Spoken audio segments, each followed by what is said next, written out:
Salman bisa dikit nggak suaranya?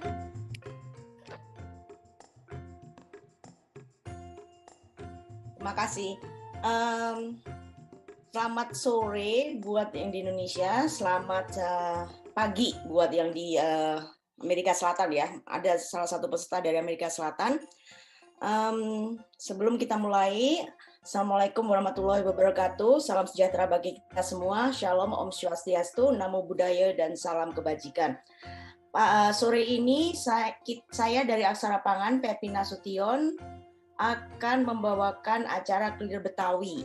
Clear Betawi ini sebenarnya Clear Betawi yang kedua, karena sebelumnya ada Clear Betawi pertama yang diadakan oleh Indo Epic dan Indonesia Eats. Di acara ini kita akan kita mempunyai 3 pembicara, yaitu Ibu Mahrani dan Ibu Cucu Sulaiha dari Dewan Dewan Persatuan Wanita Betawi, dan juga ada Bapak Yahya Andi Saputra dari Lembaga Kebudayaan Betawi. Terima kasih juga kepada rekan-rekan media yang telah bergabung di acara Aksara Pangan ini dari Detik, Kompas, Etnis ID, dan Spektakel Vimela. Salman, Ibu Maharani sudah siap ya?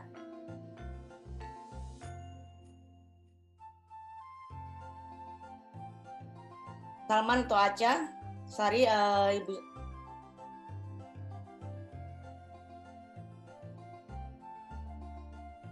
Pepi bisa itu dulu, Pepi bercerita dikit, Pep. Oke. Ibu Maharani masih ada gangguan ya? Ya. Oke.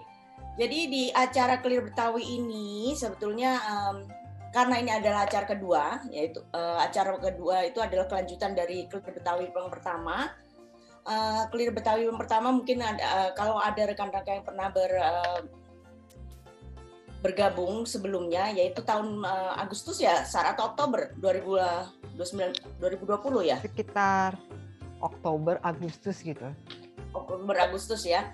Pada saat itu Aksara Pangan belum terbentuk, yaitu di mana acara itu sebetulnya cuman ada Indo Epic, yaitu Sari dari Indonesia saya sendiri, kemudian ada juga dari Kancah Nusantara yaitu Harsha. Kemudian di mana kita jadi Aksara Pangan. Bekerja sama dengan lembaga LKB. Kenapa?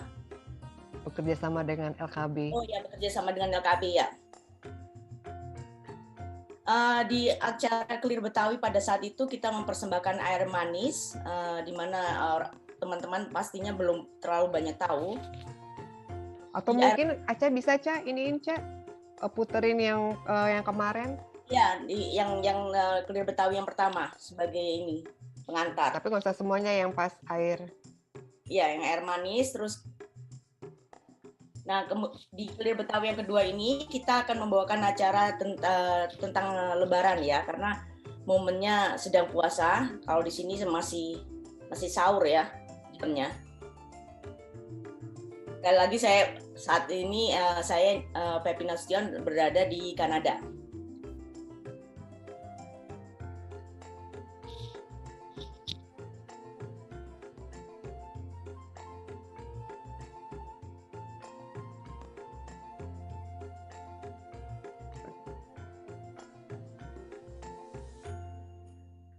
Tolong pada teman-teman yang pernah bergabung di Clear Betawi yang pertama,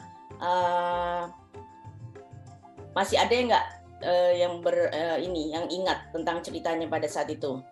Yang pernah bergabung dengan Clear Betawi yang pertama bisa kasih nama dan emailnya di chat. Pak Jody masih ingat Pak Jody?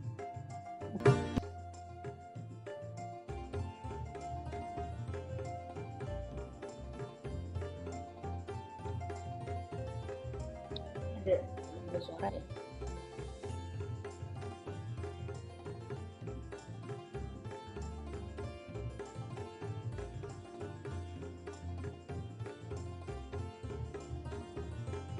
Terima kasih juga pada rekan-rekan blogger. Saya lihat di sini ada beberapa rekan-rekan bloggers yang telah bergabung dan juga rekan-rekan students.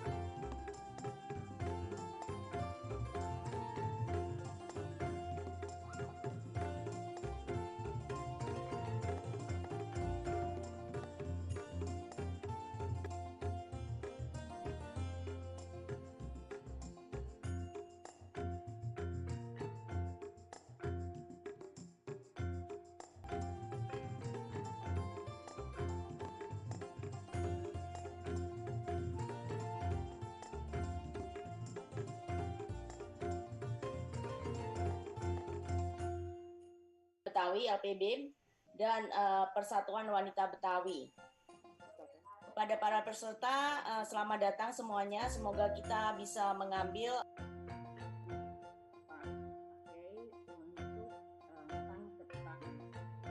biasanya sambelnya satu macam, tapi bisa ketel atau ketan urap. Ketan yang dimasak pakai kelapa, di atasnya ditaburi kelapa. Kalau ketan ketel, ketan yang sudah dimasak dan di atasnya ditaburi dengan kelapa yang digongseng pakai udang kering, pakai cabai dengan penyedap garam dan sedikit gula. Itu dimasak, kemudian digiling halus. Nah, tapi makannya tetap pakai sambal kacang. Juga mungkin boleh direbus supaya hijaunya bagus. Kemudian kita tumis itu bumbu. Ntar ya belajar ramenya omanya ya, bikin ya. Kapan-kapan dah. Siap kan? Oke. Kemudian ya selanjutnya. Oh teman-teman kalau mau misalnya mau pesen makanan ini Ibu welcome drink ini kalau kita mau angkat bisa nih, pakai gini nih ya. Dulu kalau Nyak suka ngomong gini, Nyak tuh, saya kalau panggil nenek namanya Nyak, kalau manggil ibu apa, panggil Umi, manggil ibu Umi, jadi kalau manggil nenek saya Nyak tuh bilang gini, besan kalau disediain air manis girang gitu katanya. Kenapa itu kenapa girangnya? Karena itu tanda kebahagiaan, tanda sukacita, tanda benar-benar menerima dengan ikhlas bahwa dia senang kita didatangin sama besan. Itu tanda kesenangan kita, tamu kita yang kita senengin, kita girang didatengin, walaupun namanya sama teman, walaupun namanya sama saudara. Itu kalau disediainnya tadi air manis. Nah masalah air manis yang pertama air manis, nanti kemudian lanjut misalnya pakai teh lagi boleh, pakai kopi lagi boleh, gitu terserah. Tapi itu welcome drinknya itu ya teh manis dan yang disediain girang, yang disediain juga girang. Itu suatu tanda bahwa kita bahagia, sukacita, ikhlas dan ridho, keterimaan tetamu. Memang kalau di dalam agama kan memang kita harus silaturahmi harus tetap dijaga, kemudian juga menghormati tamu. Itu sudah menjadi pelajaran dari sebagian orang yang beragama Islam. Nah ini ada tuh air manis, manisnya nggak terlalu manis, manis jambu deh. Isinya serai digodok, kemudian dikasih gula batu. Kalau ditanya, ini pakai gula apa? Gula batu. Oh, girang lagi, lebih girang lagi. Seneng karena itu obat. Kalau pakai gula biasa kan tercemar batu. Pakai apa itu? Pakai gula batu. Aduh, demen deh tuh. Nah, nanti isinya tadi apa? Cakwe, tangkwe. Kalau suka di rumah cakwe dah. Tangkwe, sukade, sebenarnya sih kalau dipakein pacar tinyak jadi ada merah-merahnya, tapi terserah, itu kan selera. Nah, ini tangkwe begini nih, udah lihat nih tangkwe, dipotong deh kecil-kecil segi 4, kayak sukade juga sukade biasanya udah jadi ya, dipotong kecil-kecil, masukin deh tuh, ngambang-ngambang. Ini kan obat nih sebenarnya, kan sekarang lagi in kan serai direbus. Nah apalagi kata Nyai Ani pernah baca katanya di YouTube Kalau ditambah dengan apel hijau dipotong-potong, itu pun akan menjadi segala penyakit dari mulai kolesterol, asam urat, bablas. Jadi seperti itu. Mari kita lestarikan nih air manis. Kalau ada tamu-tamu arisan, sediain itu air manis. Jangan kopi aja. Kopi 3 in 1. Nah, ini bisa pakai cangkir ya. Air manisnya itu udah ada. Sukade, kemudian tangkwe, dan ini dia tuh air manisnya. Cuman mungkin yang kelupaan barangkali karena tidak memperhatikan warna. Kalau mau warna cantik ya pakai pacar Cina kali ya, ada merah-merahnya gitu ya. Nah, saya rasa sekian dulu dari saya. Mudah-mudahan bisa manfaat. Wassalamualaikum warahmatullahi wabarakatuh. Sepertinya Ibu Maharani sudah bergabung dengan kita. Ibu Maharani, bisa dimulai.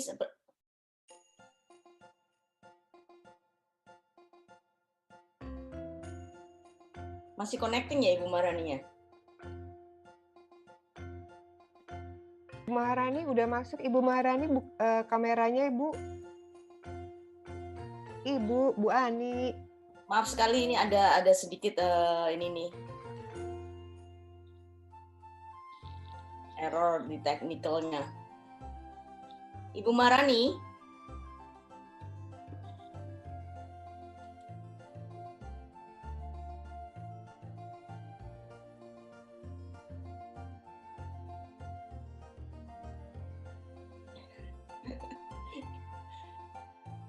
Ibu Maharani bisa kameranya bisa di on Ibu Maharani dan suaranya juga.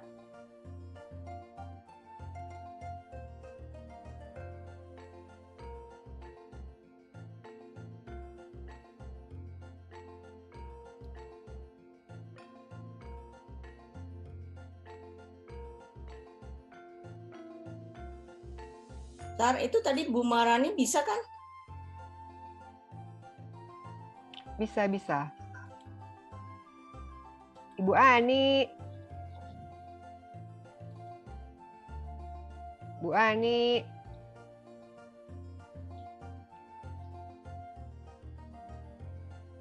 Ibu Ani.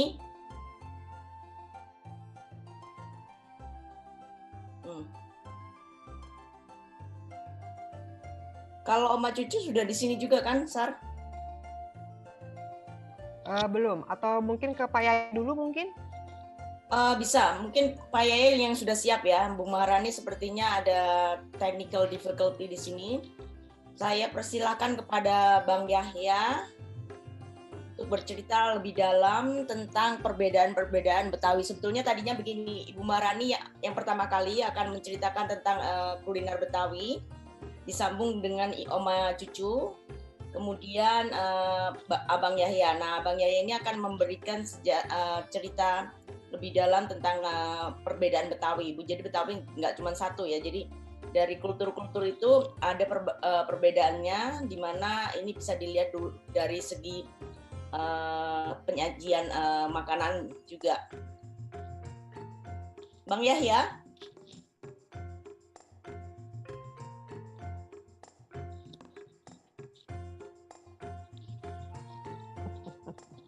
Ini Bang Yahya kemana ini? Ya, saya ada. Barusan sembahyang, barusan sholat. Assalamualaikum Bang Yahya, kabar?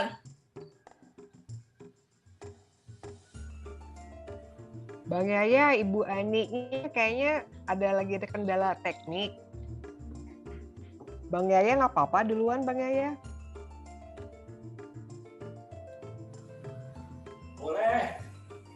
Boleh ya. Abang silakan. Abang udah dijadikan co-host nih. Silakan share ini materinya, Bang. Oke. Bentar. Assalamualaikum warahmatullahi wabarakatuh. Waalaikumsalam warahmatullahi wabarakatuh. Kedengeran ya suara saya? Maklum ini lagi di suatu tempat.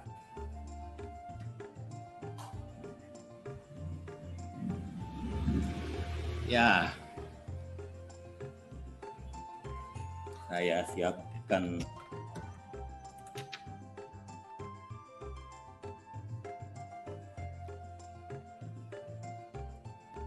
ya. Saya Yahya Andi Saputra. Harusnya muncul pada pukul 6 ya, sudah sahur. Kalau Pepi di sana mungkin belum sahur kali ya. Belum, masih lama ya. Apa sudah sahur? Di sini jam 2.47 Abang, masih pagi. Masih jam sahur. Iya.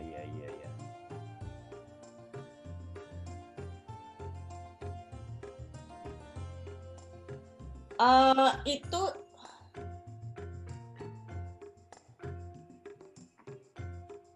ya, jadi saya dulu nih. boleh Bang. Ibu Maharani Jadi mana dia bermasalah? Kalau Ibu Maharaninya sudah siap boleh, cuman kalau masih belum Ibu Ani.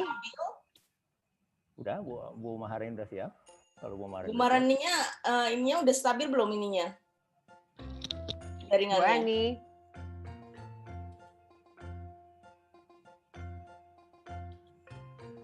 Oke, Bapak, Abang Yahya dulu aja. Abang Yahya aja dulu lah. Ini sepertinya masih. Oke. Baik semuanya. Assalamualaikum warahmatullahi wabarakatuh. Waalaikumsalam warahmatullahi wabarakatuh. Selamat menikmati puasa yang lagi puasa. Kemudian yang kayak Pepi tidak puasa, boleh kita menonton dia dari sini dengan dia ngopi barangkali. Karena di sana lagi malam-malam ya Pepi ya. Jadi kamu Ngeteh dulu Bang, ngeteh Bang. Iya, ngeteh deh. Jadi kita di sini baru pukul 4 lebih, baru pukul 4 kurang ya, kurang 4 seperempat kali. Jadi masih ada 2 jam lagi untuk kita sampai kepada buka puasa.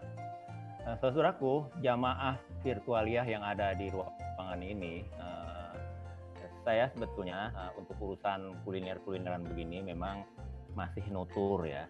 Masih nutur, masih belajar, masih mencari kesana kesini perihal segala sesuatu yang terkait dengan cerita di balik kuliner yang bersangkutan. Tapi bagaimanapun juga kuliner itu memang memiliki ada di kuliner Betawi memang ada yang memiliki yang sudah tertulis sejarahnya, tetapi lebih banyak kuliner-kuliner yang tidak yang belum tertulis sejarahnya. Karena saya dan kawan-kawan di Lembaga Kebudayaan Betawi itu kan memang menjadi mitra pemerintah Provinsi DKI Jakarta dalam hal pengajuan WBTB itu, Warisan Budaya Tak Benda, kepada pemerintah. Dan tahun ini kita banyak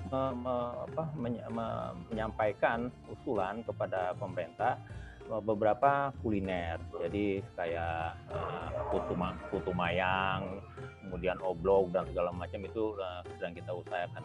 Tapi itu mental oleh panitia karena memang sejarahnya belum cukup tergali. Jadi beberapa hal yang sedang kita lakukan adalah nutur daripada kisah-kisah itu kepada orang tua kami, orang tua kita. Nah, dari perjalanan sejarah kita, kuliner itu tentu saja mengikuti proses perjalanan sejarah historicalnya. Jadi dari masa prasejarah kita melihat ada sisa-sisa makanan yang sisa-sisa kerang, sisa-sisa macam-macam makanan yang memang oleh teman-teman ahli arkeologi itu sudah dilakukan penelitian dan penggalian ekskavasi di beberapa situs yang diperkirakan di situ tempat komunitas ada, dan melakukan aktivitas kesehariannya. Dari masa prasejarah sampai kepada Salakanegara di abad kedua, kemudian Tarumanegara, kemudian Bandar Sunda Kelapa, kemudian masa Jayakarta, kemudian masa Batavia, kemudian masa New Batavia, kemudian masa Jepang Yakurata, bagaimana kita hidup dengan kekurangan-kekurangan, kemudian masa kemerdekaan sampai kepada masa sekarang. Nah, ini tentu saja meskipun kita mengalami masa-masa itu, tetapi memang ahli sejarah kita memang belum banyak mencatat bagaimana perihal sejarah kuliner itu pada periode misalnya pada periode pergerakan nasional atau pada periode revolusi gitu. Bagaimanapun juga dapur-dapur umum yang dibangun pada masa revolusi itu kan juga harusnya memiliki cerita tersendiri. Bagaimana beras itu menjadi penting di dalam pandangan masyarakat kita, bagaimana beras itu betul-betul bisa menyambung nyawa para pejuang kita yang sedang ada di frontier, yang sedang berada di medan laga itu. Dan dapur umum yang dikerjakan oleh kita, baik lelaki dan utamanya perempuan itu memang belum ada sejarah dapur umum yang saya mencari selama ini, sejarah dapur umum. Kalau misalnya sekarang kan kalau ada apa-apa tuh pasti ada, kalau kerja bakti gitu, itu selalu ada kuliner dan orang-orang yang menyiapkan begitu saja dengan sukarela bagaimana supaya pekerjaan di lapangan itu sukses, mereka nggak kecapean, nggak kelaparan, hati bahagia, hati gembira, hati senang, jadi kira-kira begitu.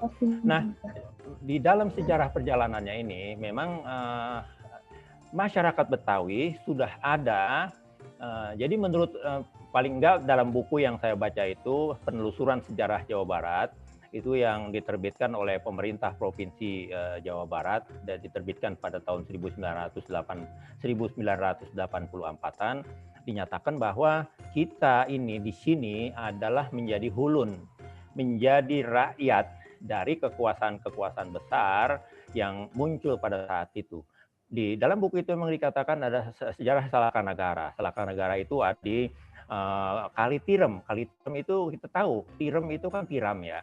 Jelas itu menandakan bahwa kawasan itu adalah kawasan yang dipenuhi dengan tiram. Jadi bagaimana masa itu orang-orang mengelola dan mengolah, memanfaatkan tiram itu dalam kehidupan kesehariannya. Apakah nama tiram ini cuma sebagai penanda bahwa di kawasan itu memang banyak tiram bertumbuhan, tetapi pemanfaatannya belum begitu maksimal dan seterusnya. Gimana juga kemudian pada masa Sunda Kelapa, ketika berbarengan munculnya misalnya kesenian topeng Betawi yang sangat kental dengan nuansa Jawa, dengan nuansa Sunda, dengan nuansa Jawa, sehingga bahasanya Betawi, kemudian sinden menyanyikan lagu-lagu Sunda. Nah, ini juga menjadi penting dalam pandangan saya bahwa kuliner pada saat itu pun menjadi penting. Nggak mungkin orang-orang penting itu mengundang tamu nggak menggunakan hidangan-hidangan yang istimewa pada kala itu. Demikian juga pada masa Jayakarta, begitu pada masa Batavia. Nah, justru pada masa Batavia ini kemudian muncullah yang kita kenal aneka perpaduan pengaruh kuliner lokal dengan kuliner yang datang begitu. Apakah itu unsur Timur itu maksud saya dengan India, dengan Tionghoa, dengan Korea, atau Timur Barat itu dengan kita, dengan Belanda, kemudian dengan Portugis, dengan Inggris, dengan Prancis, atau kita dengan kita, jadi internal gitu ya. Bagaimana masyarakat Betawi itu mempunyai mengadopsi beberapa masakan yang barangkali sangat dipengaruhi oleh unsur-unsur dari Jawa Barat, Jawa Timur, Jawa Tengah, dan seterusnya. Jadi dalam proses kronologis historis kuliner Betawi itu memang inilah yang sekarang saya sedang menjadi PR utama besar buat saya pribadi untuk melakukan penggalian yang tuntas sehingga banyak pertanyaan yang bisa kita jawab. Dan ini memang belum karena orang-orang yang tua itu kan memiliki cerita tersendiri terhadap bagaimana dia melakukan kegiatan-kegiatan berkulinernya. Nah, ini tadi yang saya kemukakan bahwa penggalian itu telah dilakukan pada masa lalu, dan itu yang ada masyarakat di situ yang memang begitu akrab, begitu telaten mengurusin lingkungannya, sehingga saya bersepakat bahwa perspektif yang dikeluarkan oleh undang-undang pemajuan kebudayaan itu, masyarakat itu, di dalam masyarakat itu ada satu ekosistem. Bagaimana kuliner itu bisa muncul? Karena didukung oleh macam-macam hal. Oleh orang yang bisa masak itu, oleh alam yang menyediakan itu, oleh perlengkapan-perlengkapan yang memang banyak, dan seterusnya. Jadi, begitu juga kehidupan di kampung. Kampung itulah yang kemudian melahirkan ritus-ritus.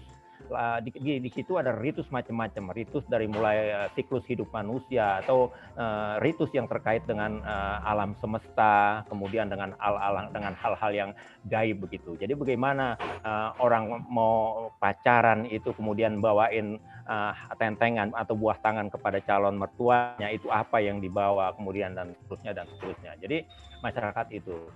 Nah, kalau cara lagu Benyamin ya begini, itu di balai buat makan entar sore, sayurnya lode, sambal goreng campur.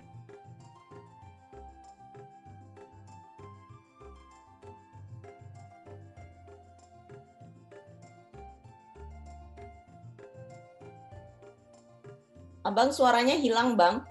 Ya, mati ya. Jadi begitu.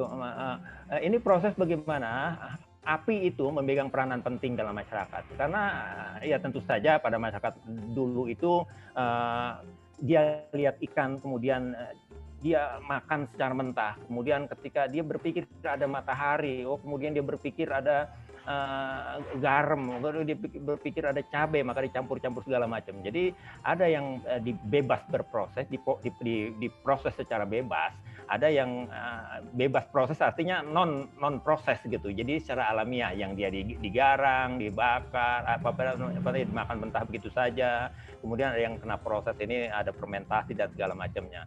Nah, kalau ini segitiga ini kan kawan-kawan dari UGM ini pasti memahami apa yang sudah diungkapkan oleh Profesor Doktor ahli antropologi Puncaraningrat itu, bagaimana segitiga kuliner itu di dalam memasak yang ada pada masyarakat kita. Jadi kemudian di dalam makanan itu memang ada kebutuhan alamiah, ada kebutuhan yang pokok. Kemudian ada bagaimana dia bersumber pada keagamaan dan hidup dalam rangka sosialnya.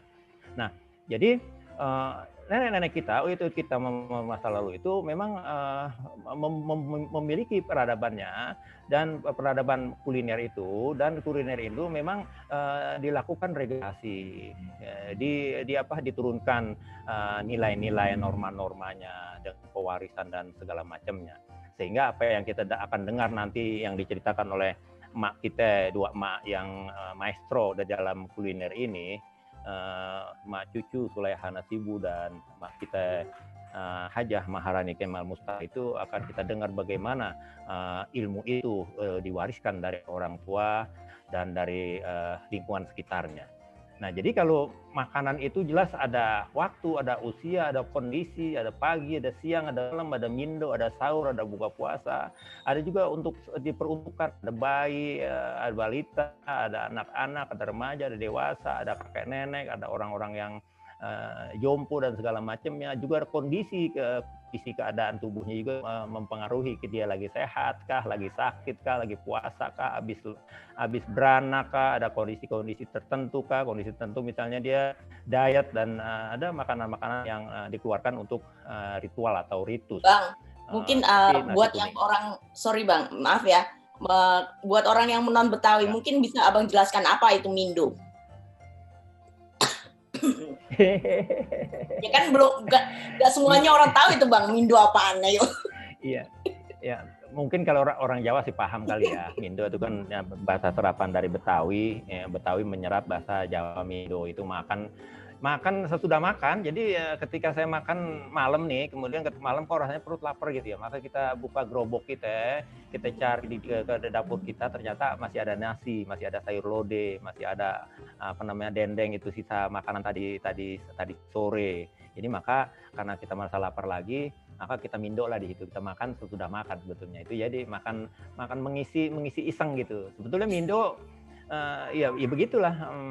Tapi memang kadang-kadang mindo ini juga menjadi persoalan dalam pemahaman masyarakat agraris ya, karena mindo, terutama mindo yang diolah, misalnya dia mengolah sisa nasi itu, sisa tadi makan malam itu, dia sisanya itu kemudian dia dibikin jadi nasi goreng. Ini kadang-kadang bermasalah juga pada dunia agraris, karena itu pantangan ketika orang-orang di agrari, di pertanian itu lagi nani di sawahnya, dan sawahnya itu lagi bunting, padinya lagi bunting.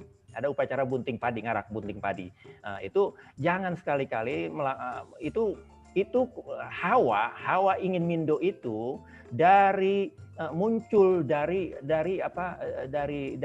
kekuatan gaib, sehingga kekuatan gaib itu mengundang saya untuk bikin nasi goreng, dan saya itu sebenarnya mengundang hama yang akan datang, akhirnya menggagalkan tanaman seperti saya. Jadi jangan sekali-kali mindo ketika kita sedang melakukan sesuatu yang kritis gitu ya. Jadi padi kita bisa gagal, tanaman-tanaman kita itu akan mengundang hama gitu kira-kira. Jadi kira-kira begitu, Sari, Pep. Nah, jadi makanan itu memang di dalam masyarakat itu kan dikenal. Jadi kalau makanan untuk orang berdua itu disebut hiro, makanan untuk pengunjung itu kalau kita ngundang orang-orang kayak sekarang ini disebut tofa, kalau untuk yang lahiran itu disebut khorsu, kemudian untuk undangan itu kalau kita ngundang pengunjung dengan undangan tentu saja lain. Kita kalau resepsi itu kita ngundang orang. Kalau pengunjung itu kan siapa aja berkunjung, itu makanan untuk pengunjung. Lalu kalau makdubah itu makanan untuk undangan. Terus walimah ya, itu pada saat akad nikah itu ada makanan tersebut. Akekah itu untuk pemberian anak, memberi nama anak. Kemudian gudiroh itu lagi sunat.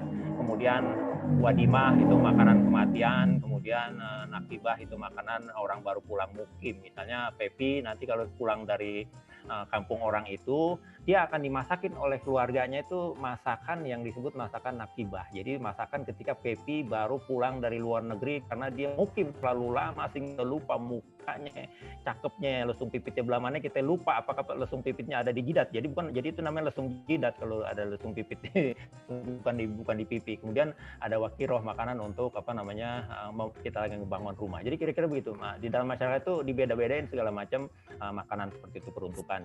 Nah, ini ritus-ritus ini pun kita mempunyai macam-macam makanan. Ada makanan utama yang paling dalam ritus ini selalu ada nasi kuning di masyarakat Betawi, karena kuning itu warna kemuliaan. Sebagaimana nanti akan diungkapkan bagaimana sayur-sayur yang berwarna kuning itu memiliki makna tersendiri, arti kemuliaan atau pemuliaan kepada orang-orang yang kita tuju gitu. Jadi warna kuning, nasi kuning, sehingga Soekarno itu cocok betul dengan orang Betawi karena dia mengungkapkan ketuhanan yang Maha Esa dengan simbol bintang itu, bintang warna kuning. Jadi kuning itu warna kemuliaan. Kita menggunakan warna kuning, cat rumah kita kuning dengan kuning segala macam, warna kuning dalam batik kita, dalam segala macam kuning, pakaian kita warna kuning, itu warna kemuliaan. Dan itu juga menjadi simbol kalau nanti di gang kita pulang dari acara ini, kita lihat di gang kita ada bendera warna kuning, itu berarti ada orang yang sedang menuju kepada kehadirat yang maha kuasa, artinya ada kematian gitu. Jadi warna kemuliaan. Jadi ini semuanya ini memiliki kuliner, dan ini belum semuanya terungkapkan gitu. Sini lagi mau hujan nih, geledek-geledek nih, kedengeran ya Pep ya? Lagi mau ada geledek. Kedengeran Bang. Ya kedengeran ya. Emang rumah kau di depan jalan begitu, ada suara motor. Ntar dikit lagi tukang ini nih, tukang roti lewat. Bentar lagi tukang tahu bulat. Tahu bulat tuh yang 1.000 perak atau 2.000 perak yang sambil nyanyi dia. Ya kalau puasa itu kita ada prapuasa, ada pelaksanaan puasa, ada pasca puasa. Nah di prapuasa itu nanti kita juga mengenal ada andilan ya, ada andilan. Kemudian pada pelaksanaan puasa itu bagaimana kita nanti ada kita mengukur baju, bikin ketupat, ada sedep malam, terus pasca puasa itu tentu saja Lebaran.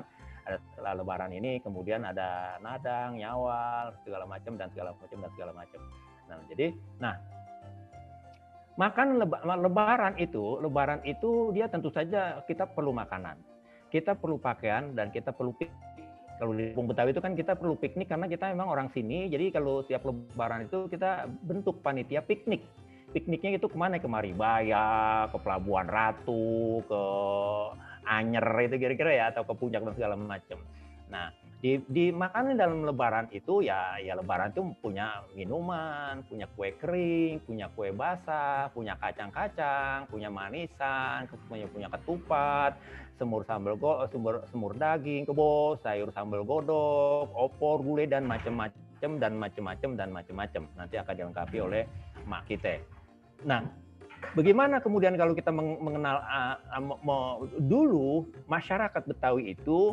Masyarakat Betawi kan memang kalau secara tinjauan teman-temannya Pepi itu di antropologi, mereka membaginya menjadi kawasan pesisir, kawasan tengah, dan kawasan pinggir. Saya pikir teman-teman kita di pesisir mengalami juga apa yang dikenal andilan. Tapi andilan di tengah itu kurang begitu terkenal gitu ya Pep ya. Nah, dan saudaraku, karena bagaimana? Karena di tengah itu semua yang dibutuhkan oleh masyarakat itu kadang-kadang disiapkan oleh pasar. Di tengah itu ada rumah jagal, ada rumah potong hewan. Dari rumah potong hewan itu daging didistribusikan ke pasar-pasar, atau orang-orang yang khusus menjual daging. Dulu ada orang berteriak bagaimana jual tahu, bagaimana jual sayuran, bagaimana jual daging. Juga mereka keliling dari gang ke gang. Itu udah sangat biasa orang-orang yang ada di tengah itu. Nah, andilan ini memang sangat khusus dilakukan di masyarakat agraris, masyarakat kampung saya di Jakarta Selatan, sampai kepada Parung, sampai kepada Ciputat, sampai kepada Gunung Sindur gitu ya. Jadi andilan ini bahasa serapan dari bahasa Belanda, andil. Jadi andilhouder, jadi para peserta andilan gitu. Dalam masyarakat Betawi, andilan dimaksud untuk urun rembuk atau gotong royong warga untuk mengumpulkan duit untuk membeli kebo. Kebo yang dibeli itu nanti duitnya disebut kebo yang dibeli dari duit andilan itu disebut kebo andilan. Jumlahnya tergantung dari peserta, berapa jumlah peserta yang ada yang mendaftar gitu. Jadi tujuannya ya memberikan kemudahan pada masyarakat. Kalau Oma Cucu dan Nyai Maharani Kemal itu orang tengah, dia begitu mudah pergi ke pasar Tanabang, begitu mudah pergi ke pasar Pasar Senen atau Pasar Kenari atau pasar-pasar lain yang memang dekat dengan kawasan mereka, atau memang ada tukang-tukang. Tapi kalau di masyarakat Betawi yang ada di pinggir kampung saya ini memang susah mendapatkan daging dalam jumlah besar untuk tujuan-tujuan tertentu kayak tujuan Lebaran. Jadi andilan ini dilakukan menjelang bahkan jauh hari sebelum Lebaran. Jadi kadang-kadang ada yang 3 bulan sebelumnya, bahkan ada yang 6 bulan sebelumnya, karena kebo andilan itu kudu dipiare sama tukang piare. Kebo andilan dipiare sama tukang piare. Jadi tetua kampung atau bebongkot itu mengumumkan kepada masyarakat, wahai wargaku, siapakah di antara engkau yang ingin ikut andilan kebo?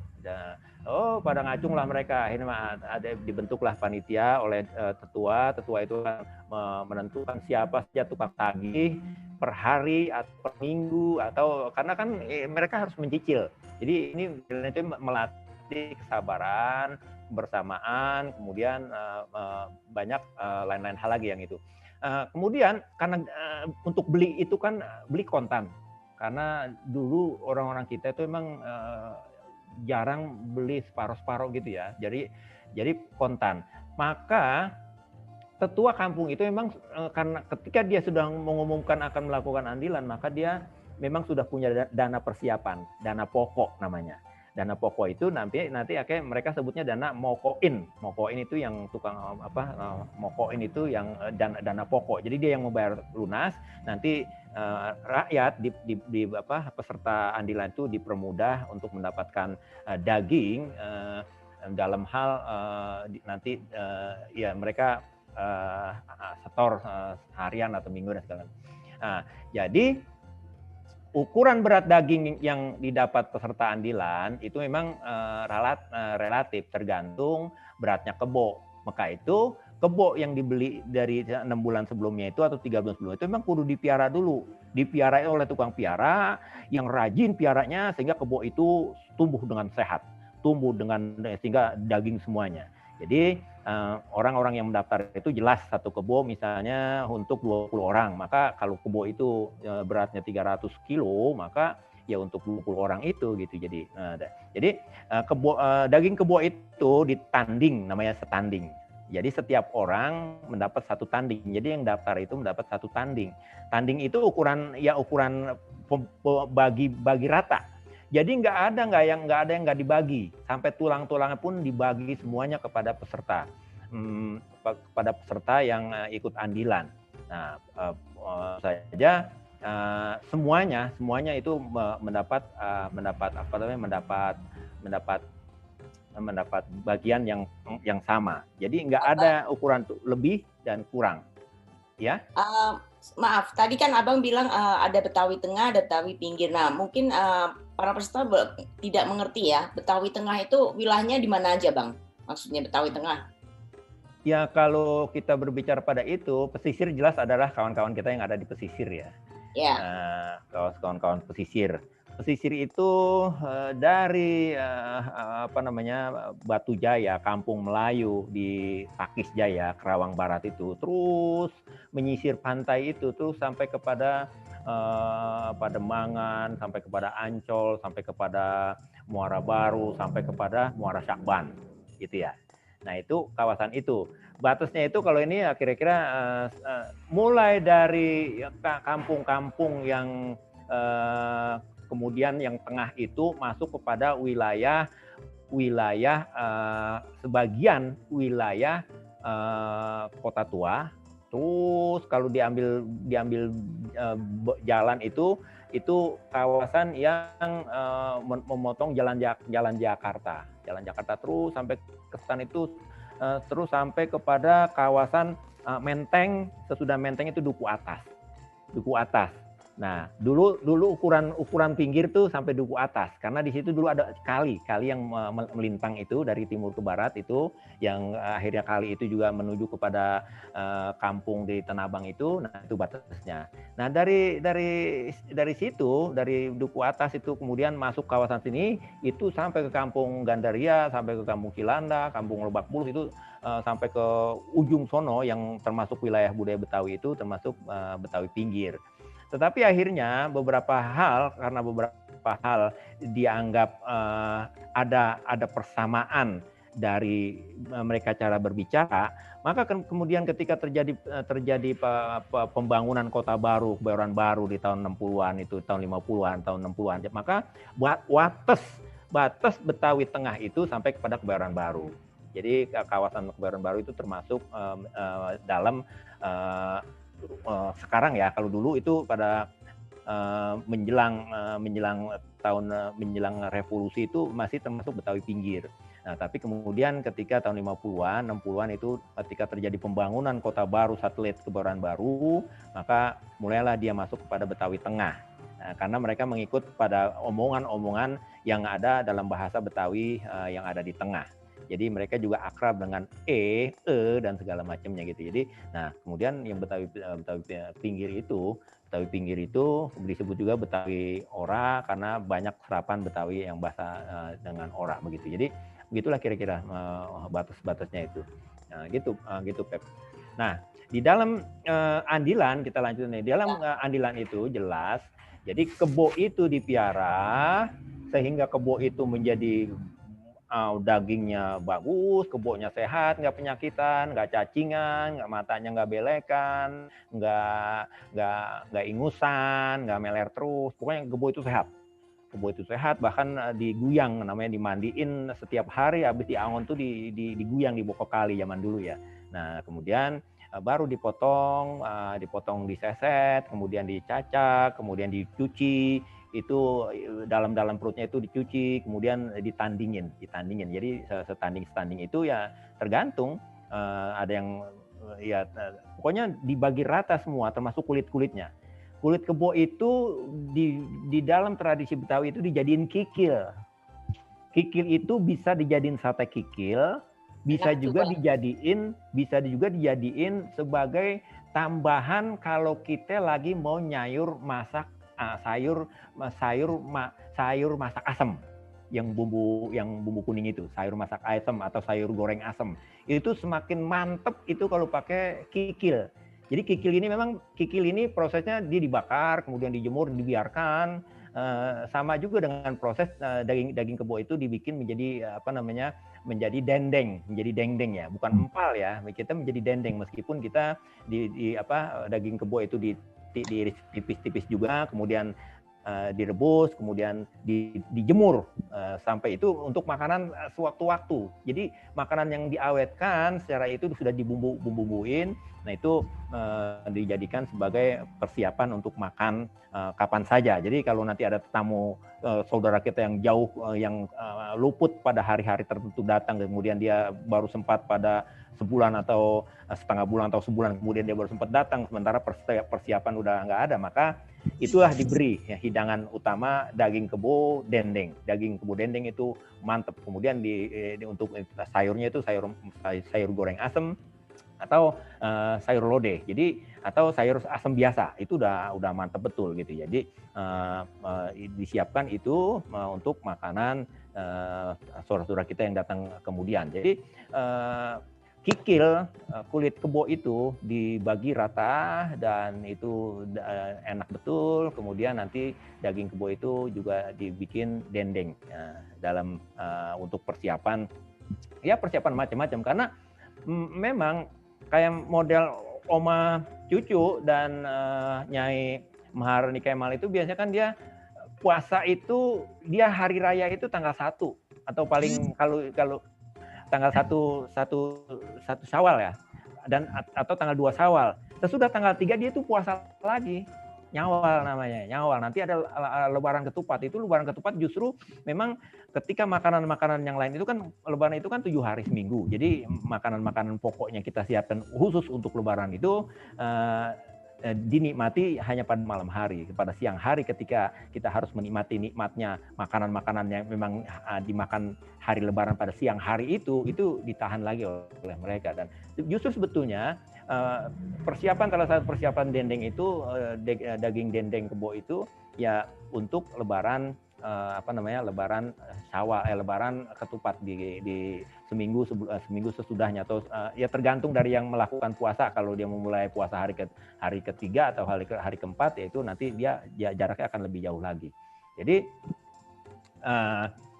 kebo andilan itu merupakan satu ungkapan kebersamaan, kegotong royongan untuk menyiapkan dan mengistimewakan hari Idul Fitri. Jadi daging kebo yang kita semur daging kebo atau sayur daging kebo atau nanti kalau ada itu jadiin sop itu ya, apa kaki segala macam itu dijadiin sop itu menjadi penggembira buat kita semua, karena jelas berbeda betul karena ini hari raya, maka masakan yang kita masak itu juga termasuk yang istimewa, berdaging-daging gitu ya. Jadi begitulah kira-kira apa yang di. Nah, tukang potong itu memang kemarin kan ada orang-orang yang mengatakan bahwa ini memotong hewan itu kayaknya tidak perikehewanan gitu ya. Tapi sebetulnya tukang potong itu dia kan ada pelajaran kitabnya tuh. Di kitab memotong kebo itu, memotong hewan kurban itu, memotong kambing, memotong hewan yang menjadi hewan konsumsi itu memang ada ilmunya. Jadi oleh karena itu di samping memang kita ingin menghindari dari sesuatu yang subhat, yang tidak jelas hukumnya, tidak jelas nasib dari daging itu, maka tukang potong kita itu memang sudah paham betul apa yang dia sudah baca kitab, dari kitab dari kitab Ta'lim al-Muta'allim atau kitab yang lainnya gitu yang diajarkan oleh masa lalu berdasarkan bagaimana ketajaman pisaunya atau goloknya, bagaimana mengusap kepala sapi, kepala kebo, dan bagaimana dia disiram dengan air kembang 7 rupa, bagaimana dia dibisikin kalimat-kalimat tauhid di telinganya. Jadi sebagaimana itu kan sudah diibaratkan ketika terjadi peristiwa kurban itu ya. Jadi peristiwa kurban itu pisau itu diasah seasah-asahnya sehingga bagaimana kita merasakan rambut itu ditarik dari tumpukan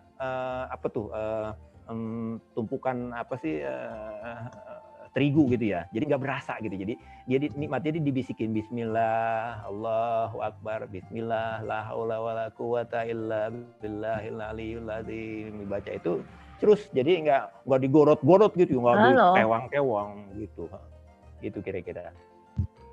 Nah ini foto-foto aja ya, perempuan yang ngaduk.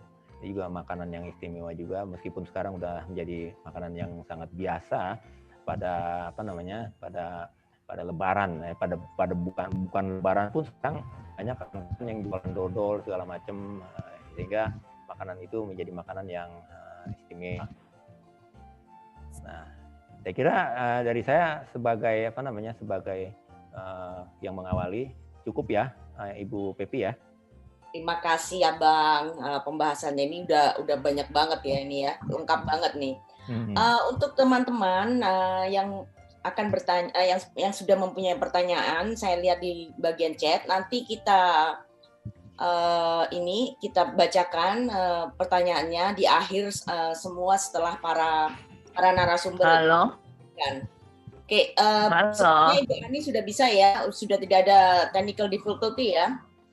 Ibu Maharani bisa dimulai.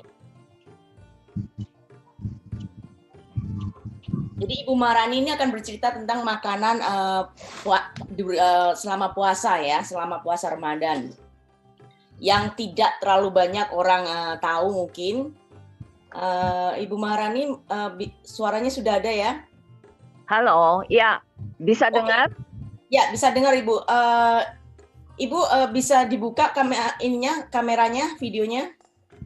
Iya, sebentar.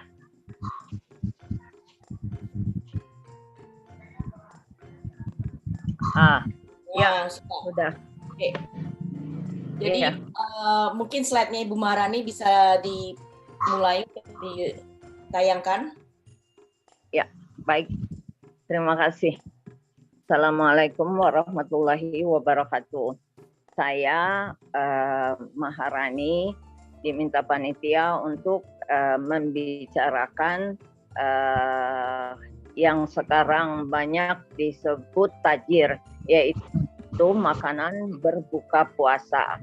Masyarakat Betawi pada bulan Ramadan ini saat berbuka menyediakan tajil untuk keluarga yang semuanya.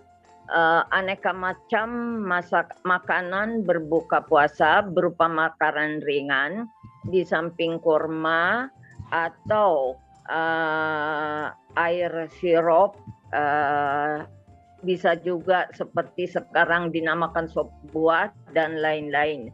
Tapi ada makanan yang memang spesifik lebih dihadirkan atau dihidangkan di bulan Ramadan ini. Makanan itu antara lain stop tape.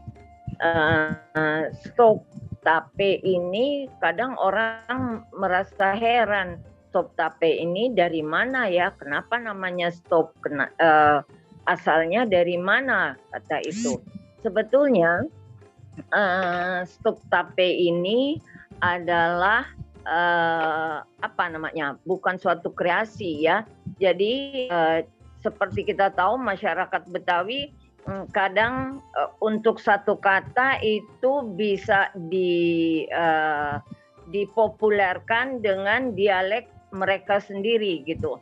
Seperti kita tahu Jalan Sabang sekarang. Jalan Sabang itu namanya di zaman Belanda adalah Landholle. Karena memang di belakang Sarina, Masjid Sarina itu merupakan hall, merupakan waduk. Tapi masyarakat Betawi menyebutnya Gang Hole. Begitu juga dengan stop ini. Tulisannya memang SETUP. Tetapi sebetulnya ini adalah pengaruh dari Belanda. Karena memang kita tahu di Indonesia ini sekian lama dijajah oleh Belanda, jadi mau tidak mau pengaruhnya dalam segala bidang ada. Tapi harus diingat masyarakat Betawi istiqomah atau tetap insya Allah dalam hal agama tetap konsisten. Jadi untuk urusan agama tidak ada pengaruhnya, tapi untuk urusan makanan dengan kreativitas perempuan Betawi itu bisa mengolah dan memberi nama makanan-makanan itu. Kalau di Belanda stoof, STOOP, tapi kalau di Betawi ditulisnya stop pakai SETUP. Karena kalau kita pakai stop dengan O2 nanti berapa harkat panjangnya sesuai dengan bacaan Quran. Stop itu dibuat sebetulnya di Belanda adalah merebus dengan api kecil, air dikit dan tidak lama. Stop tape juga dibuat tidak terlalu lama dan juga apinya kecil. Perempuan-perempuan Betawi kemudian mengolah kalau misalnya bisa di Belanda itu orang bikin stop dari buah atau dari sayuran, kenapa tidak yang lainnya seperti yang kebiasaan ada di Betawi bahan-bahannya seperti tape, seperti pisang, ubi, talas atau singkong. Ini semua bisa dibikin stop. Jadi mereka berpikir kalau misalnya cuma direbus aja kemudian dikasih gula, apa enaknya? Di mana gurihnya? Kemudian mereka berpunya inisiatif kalau ingin gurih kita masukin santan. Tapi kalau santan aja nanti makan santan beginilah, begitulah, inilah, itulah. Akhirnya mereka pun tambahin rempah-rempah. Kalau dikasih santan aja nanti bau santan, bau kelapa santan. Mereka belilah pengharum. Rempah-rempah itu banyak sekali gunanya. Rempah-rempahnya terdiri dari cengkeh, kayu manis, kemudian daun jeruk purut, kemudian daun pandan, di samping gula dan garam. Kalau setup ini dibuat memakai gula putih, gula pasir. Memang pakai air santan kelapa. Pembuatannya pun tidak terlalu sulit. Semua rempah bersama gula dan garam itu dididihkan, bisa dengan santan encer, bisa juga dengan air biasa. Kemudian bila sudah harum rebusan rempah tadi, baru dimasukkan tape. Kemudian habis dimasukkan tapenya, nggak lama kemudian baru dimasukkan santan. Nah, pada saat santan dimasukkan ini, kita tidak bisa tinggal begitu aja sambil kerjain yang lain atau apa, tidak, harus ditongkrongin istilah. Suaranya hilang, Ibu. Suaranya hilang. Halo, Ibu. Ibu Maharani, suaranya hilang.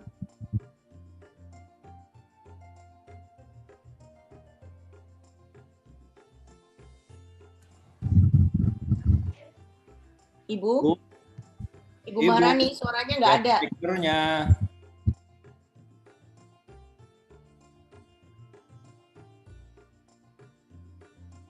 Suaranya nggak ada, Ibu, tadi.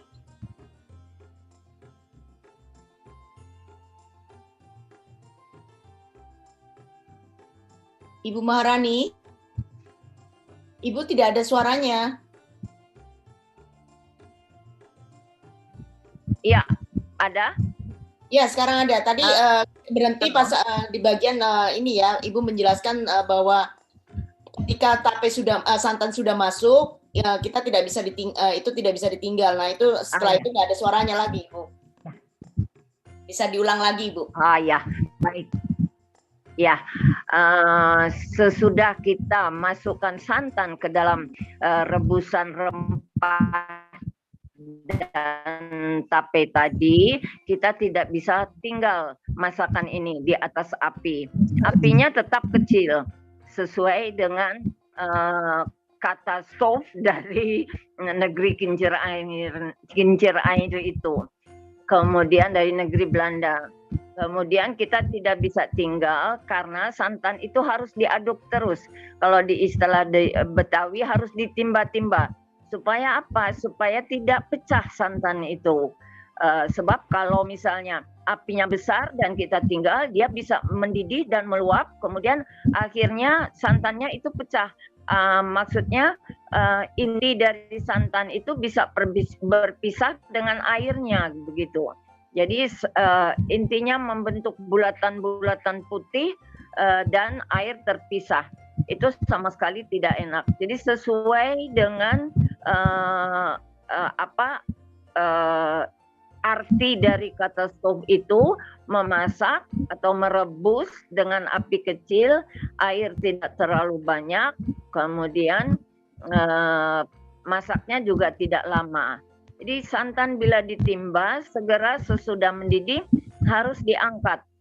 Mendidih sekali aja sudah cukup, begitu. Harus diangkat dan dihidangkan. Hanya bedanya air diganti dengan santan, kemudian santannya juga cukup banyak untuk menambah gurih masakan tadi. Pada saat dihidangkan itu tapenya tentu kita tidak masukkan selonjor panjang begitu, tapi kita potong sesuai dengan selera kita. Adapun jenis tapenya bisa kita pakai tape Bandung yang masih keras, atau tape yang sudah matang semuanya, atau juga bisa tape yang lembut. Biasanya kalau di rumah itu cuman ada nyai-nyai, biasanya tapenya dipilihin yang lembut. Jadi begitu buka puasa itu dimakan dulu sebelum sholat. Habis makan tajil barulah dilakukan sholat, dan kemudian baru makan makan besar, makan nasi untuk berbuka puasa. Seperti Pak Yahya tadi kemukakan, ada yang namanya mindo. Nah itu makanan-makanan tajil ini nanti bisa dimakan kembali sesudah kita taraweh atau pulang taraweh. Itu bisa kita makan lagi. Itu namanya memang istilahnya mindo begitu. Di samping stuk tape, masyarakat Betawi juga menyediakan aneka lain. Jadi artinya bisa stuk tape saja, bisa yang lainnya. Yang lainnya antara lain yang memang karena kita ingin mendukung pemerintah dalam mengganti beras sebagai makanan utama, kita bisa ada, dan memang sejak zaman saya masih kecil pun ada yang disebut bubur jali-jali. Bubur jali-jali ini bisa juga dipakai untuk berbuka puasa, merupakan hidangan pembuka puasa. Dan juga kalau memang yang mau mindo, itu bisa juga nanti malam-malam sekitar jam 9 atau jam 10 dimakan kembali, juga tidak jadi masalah. Ada jali-jali ini sejenis padi-padian dan dimasak seperti kita masak kacang hijau, bubur kacang hijau. Disebut bubur jali-jali karena jali-jali ini memang tanaman di Asia dan itu memang ada juga di Indonesia ditanam. Namun jali-jali ini ada 2 jenis. Ada yang satu tidak dimakan tapi bisa dibikin mainan anak-anak berupa perhiasan, bisa dibikin anting, bisa dibikin liontin, bisa dibikin gelang, ditusuk dengan benang atau dengan benang karet. Tapi yang bisa dimakan adalah jali-jali yang memang bisa diolah untuk menjadi makanan. Sama juga seperti buat bubur kacang hijau, saya kira semua kita masyarakat di Indonesia ini bisa membuat bubur kacang hijau. Tapi kami di Betawi ini jali-jalinya dengan santannya itu dipisah. Santan dimasak sendiri dengan pandan, jali-jali dimasak sendiri dengan gula Jawa yang warnanya sedikit hitam. Biasanya gula Jawa yang dibungkus, kalau dijual dibungkus dengan daun aren. Itu tidak terlalu hitam seperti gula aren, tapi tidak juga putih, tidak juga coklat tanggung gitu. Jadi seperti di foto ini ada jali-jali itu sesudah dicuci lalu direbus, dikasih garam, dikasih gulanya itu belakangan. Kalau jali-jalinya sudah empuk dalam rebusan air dan garam, baru dimasukin gula Jawanya. Biasanya kalau kita orang rumahan ya, gula Jawanya itu diencerin dulu, kemudian baru dimasukinnya disaring. Sebab biar bagaimana kadang ada batang aren atau potongan kelapa sedikit atau yang lain-lain lah supaya tidak mengotori bubur ini, gulanya itu disaring. Kalau mau dimakan ditaruh di mangkok, kemudian disiram dengan santan yang sudah dimasak dengan garam juga sedikit dan daun pandan. Adapun garamnya itu disesuaikan. Jadi kalau dimakan bersama santan nanti tidak terlalu asin dan insya Allah pas begitu. Itu bubur jali-jali. Saya tidak tahu apakah masih ada waktu buat saya untuk menceritakan tentang bubur AC. Saya ingin tanya panitia dulu. Masih bisa? Masih bisa, Ibu. Ya. Bisa kita dengarkan. Ya. Di sini saya akan menjelaskan tentang bubur AC. Bubur AC ini tidak menjadi suatu kebiasaan untuk dihidangkan sebagai pembuka puasa. Tetapi ini makanan yang memang sudah hampir langka lah begitu. Biasanya kalau yang enak sekali menjual bubur AC ini adalah orang-orang Cina. Memang bubur AC ini beda dari bubur-bubur yang lain. Karena di samping bubur yang disiram dengan sayur AC, kemudian diberi topping begitu berupa asinan-asinan. Jadi bisa asinan cesim bersama toge bersama mentimun. Itu toppingnya lah begitu untuk dimakan. Kenapa bubur ini disebut bubur AC? Karena di samping bubur bubur ini disiram dengan kuah AC. Kuah AC ini adalah semur yang encer. Jadi kecapnya tidak terlalu banyak dan rasanya sedikit asam seperti sayur asem. Asamnya seperti sayur asem. Itu bisa dimakan dengan sayuran-sayuran asin tadi. Kemudian diberi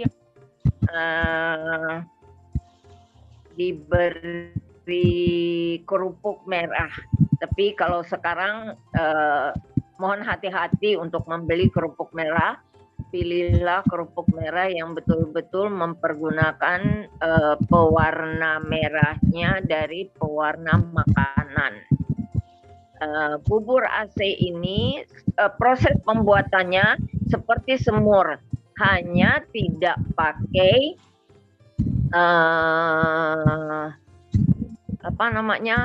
kayu manis atau rempahnya yang terlalu banyak begitu. Sekedar pengharum saja, bukan sampai terasa sekali seperti semur biasa itu. Tapi merica tetap dipakai untuk bubur ini karena memang mericanya itu merupakan satu penyedap di samping garam. Saya kira apa yang harus saya jelaskan. Silakan kalau ada yang ingin bertanya. Saya kira jadi, itu. Terima kasih Ibu penjelasan. Jadi saya mau sedikit bertanya ini Ibu. Jadi bubur AC itu percampuran antara bubur, semur, dan asinan, betul tidak Ibu? Iya, betul. Jadi rasanya cukup tapi ya, ada manis, asam gitu ya, gurih di situ ya? Iya. Tapi Ibu tidak bisa bilang itu semur gitu, sebab nanti konon tanggapan orang lain semua semur bisa dimasukkan ke dalam bubur AC gitu ya Bu ya. Sayur itu namanya AC. Oke. Jadi bubur sama AC sama asinan, kerupuk merah, sambal, bawang goreng, sedap. Itu biasanya bisa dimakan pagi atau juga bisa dimakan mindo gitu. Jadi saat malam hari kita bikin untuk sesudah makan malam, tengah-tengah bukan malam sekali, misalnya jam 9, jam 10 gitu. Itu bisa kita ganti menu dengan bubur AC ini. Kan bikinnya juga tidak terlalu susah, dan asinannya pasti kalau di keluarga Betawi paling tidak cesim sama mentimun itu ada.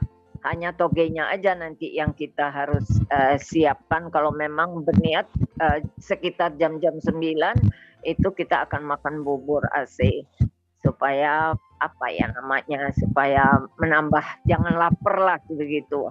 Menambah energi. Ya, silakan kalau ada yang ingin bertanya. Pertanyaan nanti akan kita tampung semuanya dan akan dijawab di akhir ya, setelah Oma Cucu. Ibu Cucu. Ya. Jadi Oma Cucu. Semuanya termasuk juga pertanyaan dari Abang Yaya. Silakan buat para peserta, para teman-teman yang ingin bertanya, silakan bertanya melalui chat box. Nanti kita bacakan di akhir setelah Oma Cucu ini menampilkan.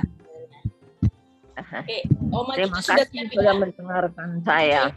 Bercerita tentang makanan lebaran yang tidak populer. Assalamualaikum Oma. Waalaikumsalam. Gimana? Udah siap? Apa kabar? Jauh ini Kanada ya?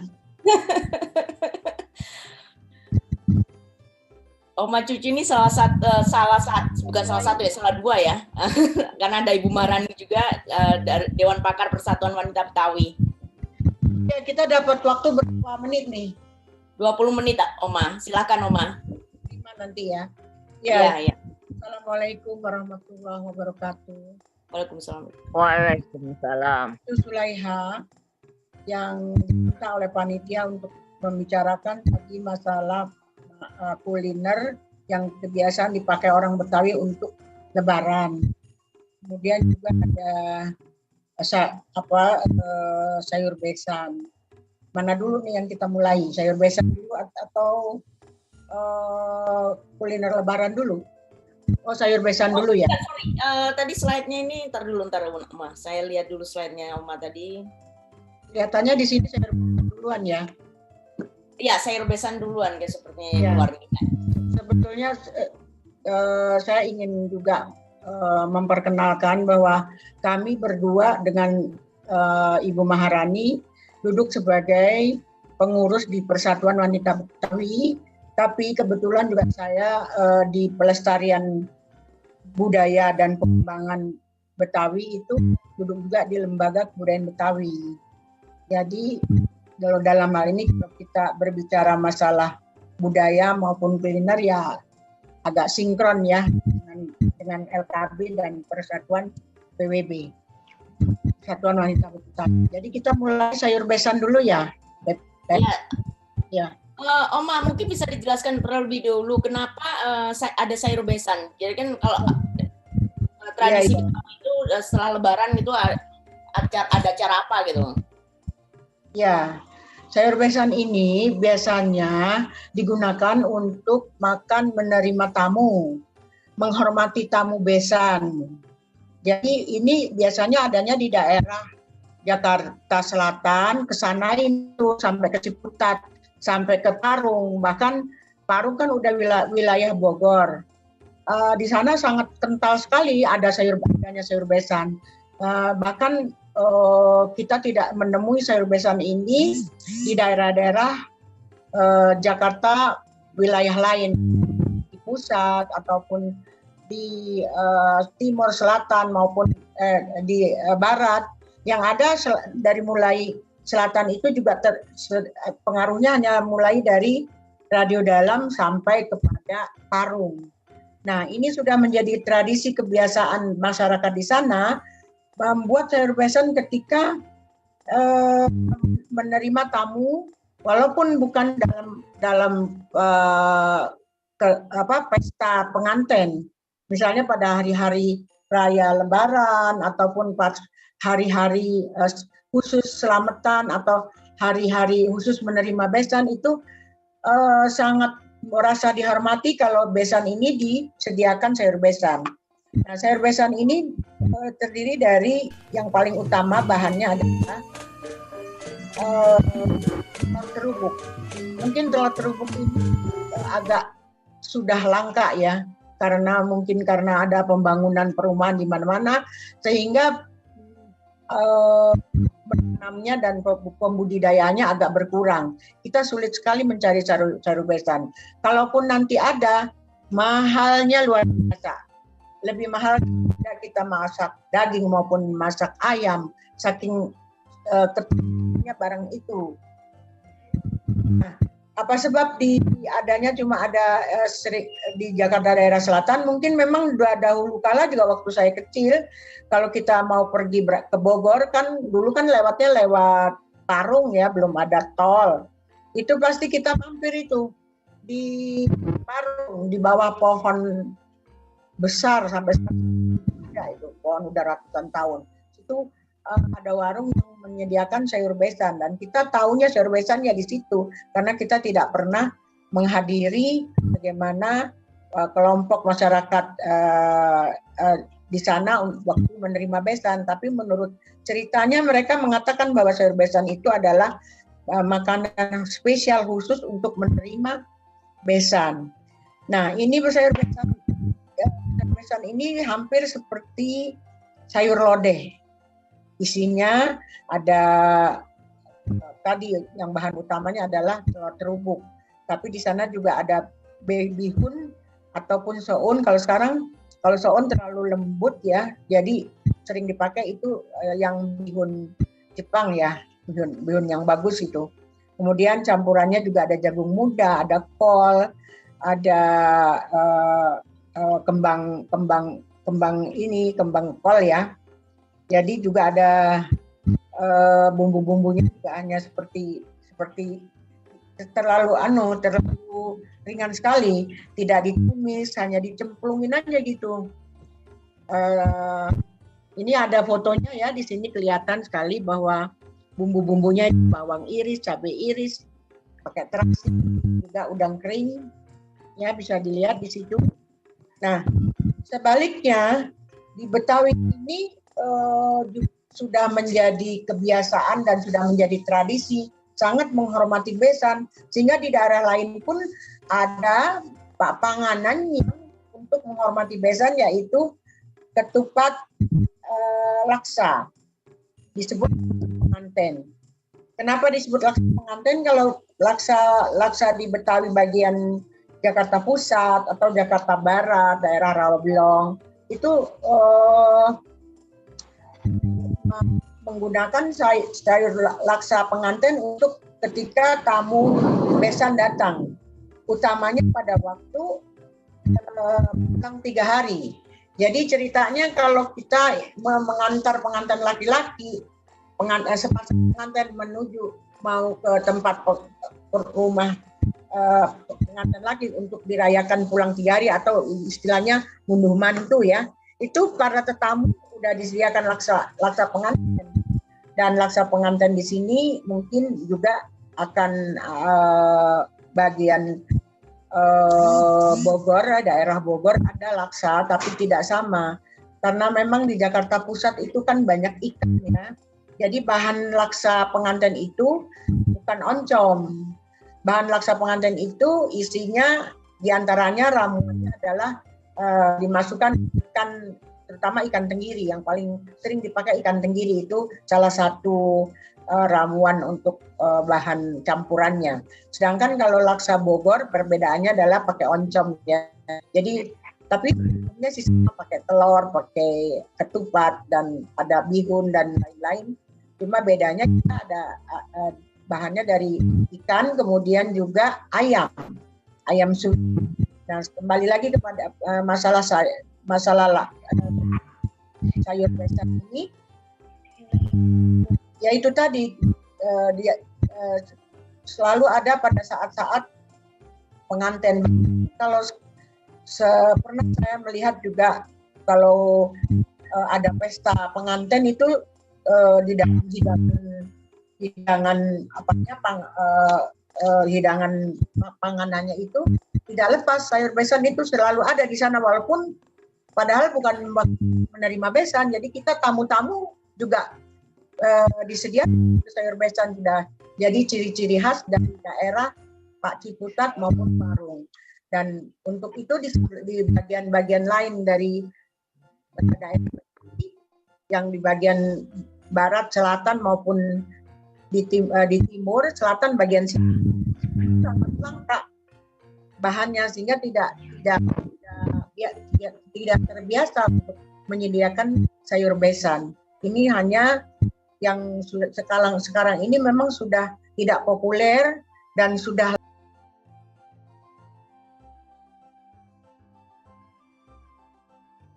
Oma, suaranya hilang, Oma. Ya. Ya, sempat hilang tadi. Udah. Sekarang udah. Ada. Ya, udah ada suaranya, tapi fotonya, gambar Oma hilang. Oh, gitu ya. Bentar ya.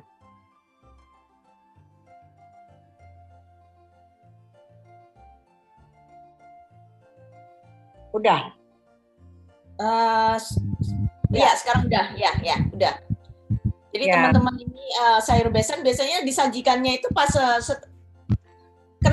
sebetulnya gini kan, sayur besan itu kan diantarkan ke besan. Itu biasanya kalau besan itu biasanya acaranya mantu itu kan setelah Lebaran ya, Oma ya? Iya, biasa kan kalau ada acara pengantin itu kan sesudah Lebaran atau sebelum puasa. Oke. Tapi bukan diantar buat besan. Kalau sayur besan itu benar-benar bagian keluarga perempuan memasak sayur besan untuk tamu maupun untuk utamanya untuk rombongan besan. Tapi tamu-tamu juga disediakan, jadi dia menyediakannya tidak hanya khusus untuk besan, tapi tamu-tamu yang datang juga ikut mencicipi. Jadi dia bikinnya banyak gitu. Saya pernah hadir dalam satu keriaan pernikahan di Parung, di daerah Ciseeng. Saya melihatnya seperti itu. Oke, Oma, silakan dilanjut lagi ini, Oma. Ya, masih ada waktu kan? Kita sekarang kepada panganan yang untuk Lebaran ya. Betul. Nah, kalau panganan untuk Lebaran di daerah wilayah seluruh Betawi, seluruh Jakarta, itu disebut sambal godok. Mungkin sambal godok kita kalau mau datang pengen makan sambal godok, di warung mana, itu tidak akan ketemu. Tapi bukan berarti tidak ada, sebab setiap keluarga Betawi yang berlebaran itu pasti masaknya sambal godok. Sambal godok itu untuk sayur ketupat ya, sudah jadi tradisi. Bahkan sekarang yang kita lihat di mana itu yang suka jual ketupat sayur yang namanya ya, sebenarnya itu sayur ketupat Betawi bukan ketupat sayur begitu, tapi memang itu kan memang sudah menjadi kebiasaan yang kita lihat kan adanya ketupat biasa ya, isinya cuma ada pepaya diperet ya, atau labu diperet, udah lalu pakai ketupat. Itu katanya ketupat sayur Betawi. Padahal yang aslinya bukan itu. Yang aslinya adalah sayur sambal godok. Sambal godok itu untuk disiram dimakan dengan ketupat kan. Dan tentu ada temennya sayur sambal godok itu semur, itu udah wajib ada semur. Nah, tinggal semurnya nih mana? Semurnya orang selatan yang suka pakai arisan tadi seperti Bang Yahya mengatakan, ada arisan kebo, ya semurnya semur kebo. Dan itu biasanya karena daging kebo itu rada, kalau digodok mungkin rada gelap atau kecapnya yang gelap. Memang itu semur orang-orang dari daerah Jakarta Selatan, dari daerah Klender, itu daerah mau ke Bekasi sana itu memang agak hitam.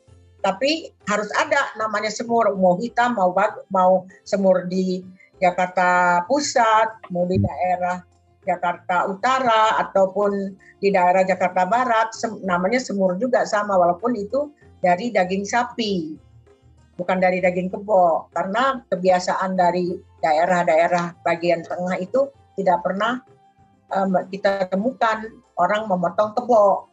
Mungkin karena tidak memelihara kebo atau bagaimana, karena kebanyakan kan kita dapatnya dari tukang-tukang sayur atau dari pasar-pasar yang ada kan sapi ya, potongan-potongan sapi. Jadi kebiasaannya orang bagian pusat dengan kebiasaan dari daerah Betawi Ora ya. Kalau tadi katanya Bang Yahya Betawi Ora itu beda, serupa tapi tak sama.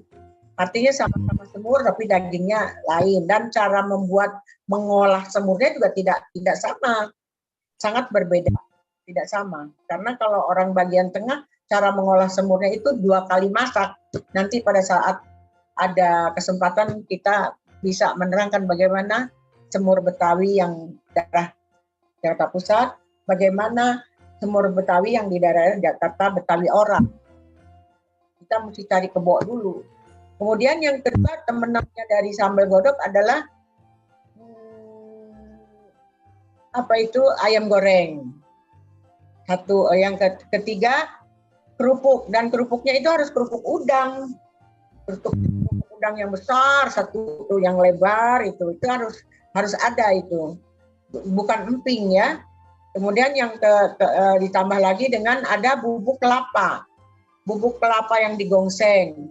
Jadi itu khusus dibuat bagi yang mau makan baru disiram dengan bawang goreng, campur dengan bubuk kelapa, dikasih udang kering sedikit bubuk kelapanya, dikasih gula sedikit, atau mau pedas boleh pedas sedikit, enak sekali itu. Udah sambal godoknya memang sedap, campuran daging, tetelan daging, masuk juga terasi, pakai juga udang kering. Karena apa? Karena saya juga masih ngalami waktu kecil ya. Kita kan nggak punya penyedap bumbu ya. Jadi mau menyayur bayam aja juga harus ambil daging-daging tetelan. nanti kuahnya buat sayur bayam, bukan bening seperti sekarang, sayur bening begitu saja. Kalau zaman dulu tidak begitu. Makanya kalau kita mau bikin sayur asem nih, pasti ada daging goreng, daging empal. Karena apa? Airnya itu untuk sayur asem. Dagingnya digoreng buat empal, airnya nggak dibuang, buat sayur asem. Jadi kalau kita mau bikin sop nih, misalnya dagingnya mau diapain nih, dikalio. Sebagian dagingnya itu dibikin buat sop. Jadi kalau zaman dulu itu betul-betul penyedap rasanya itu dari kaldu ayam kampung ataupun dari kaldu daging. Jadi tidak pakai penyedap-penyedap seperti sekarang, bikin sayur kangkung asal tumis aja gitu, tidak seperti itu. Makanya yang namanya udang kering dihaluskan itu harus siap di dapur, harus ada. Yang namanya terasi juga termasuk penyedap, harus ada. Jadi sayur lodeh aja pakai terasi, begitu kalau orang-orang dulu. Saya juga masih ikutin seperti orang dulu. Jadi tidak main vetsin gitu istilahnya. Ya, jadi bedanya ketupat sayur yang ada di Rawabelong, kan kalau di Rawabelong katanya ketupat sayur itu ketupat sayur Betawi. Ya bisa saja, bukan salah, nggak salah itu. Karena kan kita kalau laku dijual yang seperti itu, yang laku dijual ya tentunya kita akan terus berkembang. Tapi kenapa sambal godok tidak berkembang? Apakah itu tidak laku dijual? Karena apa? Karena kalau kita bikin sambal godok kan tidak bisa harga dengan harga biasa ya, harus harga spesial. Isinya sambal godok ini kan spesial sekali, dari kacang panjang. Ketupat sayur yang dijual di mana-mana tuh yang katanya ketupat sayur Betawi, nggak ada kacang panjangnya. Kalau ini yang namanya sayur sambal godok harus ada kacang panjang, harus ada tempe, harus pakai tempe, pakai kacang panjang, kemudian juga bisa pakai kentang sedikit bisa. Nanti kuahnya biasalah santan, kemudian bumbunya juga bumbu sambal goreng lah biasa. Tapi khasnya memang warnanya merah ya, tidak menguning. Jadi memang kalau kasih kunyit juga sedikit, jangan terlalu banyak. Seperti itu. Itu perbedaan dari ketupat sayur dengan sambal godok. Dan di mana-mana juga ada lagi yang namanya sayur godok. Nah, sayur godok ini saya pernah dapat cerita tuh, ada peserta di sini yang namanya Ibu Endang ya. Beliau ini adalah yang pengembangan budaya Bogor ya. Ada Ibu Endang masih hadir enggak itu? Beliau adalah pengurus dari kampung budaya. Apakah kampung budaya Sunda, apa kampung budaya Bogor, tidak tertulis di sana, hanya tertulisnya kampung budaya. Saya dapat cerita dari beliau kalau Lebaran juga orang Bogor ada khusus menyediakan sambal sayur godok. Itu tadi pakai kacang merah ya. Jadi perbedaannya di situ. Di mana-mana karena kita memang satu rumpun ya, hampir sama tapi tak serupa. Padahal juga sama, sayur godok jarang dijual kan di pasar-pasar, sulit mencari sayur godok. Tapi kalau sama sambal godok juga di Betawi susah mencarinya. Kecuali kalau kita hari Lebaran, seperti saya kan udah jadi enek nih. Nah cucu-cucu datang ke sini ya akan menjumpai, akan merasakan itu namanya sayur sambal godok. Jadi seperti itu. Kemudian juga selanjutnya apalagi ya kita bicara selain sambal godok? Berapa waktu lama lagi ya ini ya? Udah jam 5.05 ya? Sudah ya. Waktunya. Iya. Kenapa, Sari? Masih ada waktu. Sekarang waktunya sebenarnya question and answer. Jadi saya Terima kasih sekali Oma penjelasannya. Saya jadi penasaran, ini banyak sekali kayaknya teman-teman yang nanti penasaran soal bedanya semur ini. Tadi ada yang bilang, Feby bilang bahwa oh ternyata ada yang beda ya semurnya ya, antara Betawi sendiri. Oh ya, berbeda. Cara membuat juga berbeda sayang. Nah itu dia, itu nanti itu another session ya, jadi panjang banget ya nanti. Karena waktunya sudah sudah mepet ya sebetulnya ini, karena saatnya udah saat akan berpuasa buat teman-teman yang di Indonesia. Terima kasih sekali kepada para narasumber, Bang Yahya, Ibu Ani, dan Opa Cucu yang telah memaparkan sekilas, maksudnya bukan sekilas ya, kuliner Betawi yang sangat menarik. Ini adalah karena ini termasuk yang kurang populer yang kita tampilkan. Seperti biasa, Aksara Pangan selalu menampilkan sesuatu yang tidak terlalu populer di masyarakat Indonesia, di mana kita ingin mengangkat kembali kuliner-kuliner Indonesia yang lama kemerbukaan sehingga generasi muda kita lebih mengenal gitu. Jadi generasi muda lebih mencintai makanan sendiri. Oke. Pertanyaan pertama mungkin kepada Bang Yahya ya. Bang Yahya udah siap? Ini ada dari Bang Ridwan kepada Bang Yahya, apakah sudah pergub ya untuk melindungi masakan Betawi? Ridwan ya? Iya, dari Abang Ridwan. Ya, Bang Ridwan sudah ada ya, bahkan undang-undang ya, Peraturan Daerah Nomor 4 tahun 2015 tentang pelestarian kebudayaan Betawi. Di sana masuk dalam dibahas juga tentang kuliner, nah, gitu. Jadi dengan adanya webinar ini juga saya berterima kasih sehingga semakin jelas bahwa perjalanan kuliner kita ke depan semakin mencorong rumah-rumahnya dengan Aksara Pangan ini. Jadi sudah ada Bang Ridwan. Itu Pep. Sebetulnya gini, Bang Ridwan masih ada di sini kan?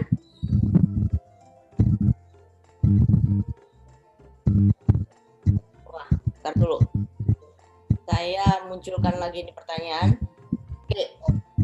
Ada pertanyaan dari Rahma Ahmad kepada Abang lagi nih ya.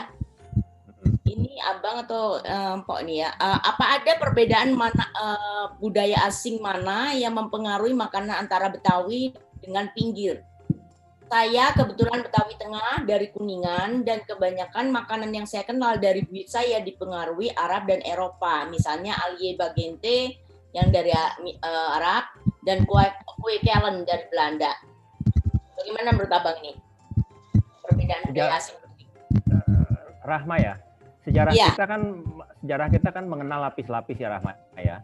Pada lapis kolonial di 1619 sampai 1945-an itu kan jelas bahwa unsur-unsur yang masuk dan berkembang di sini itu memberikan kontribusi besar terhadap kuliner Betawi.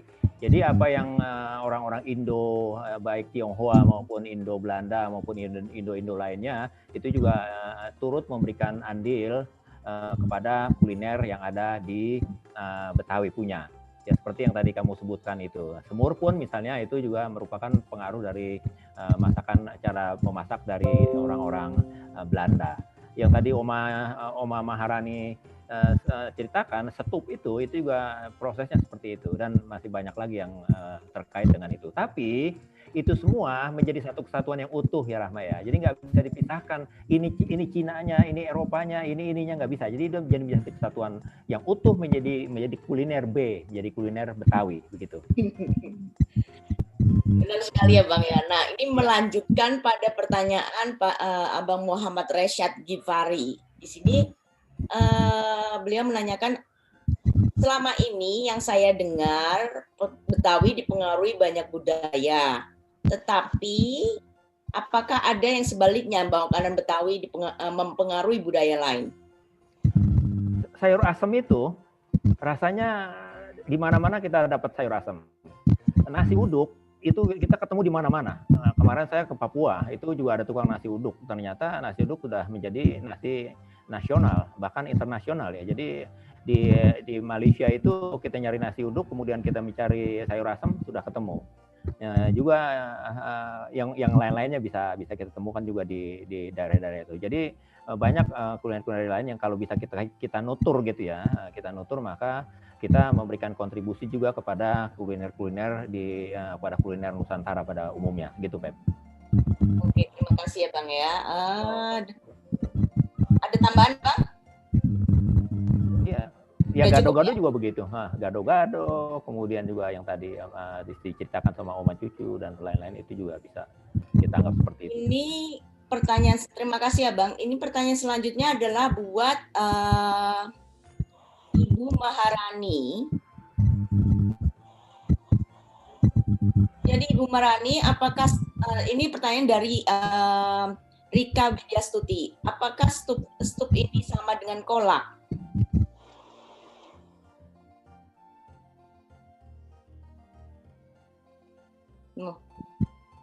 Ibu Maharani, suaranya tidak ada Ibu.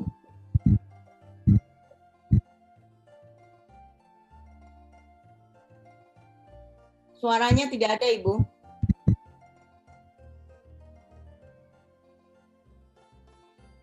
Ya, belum. Ya.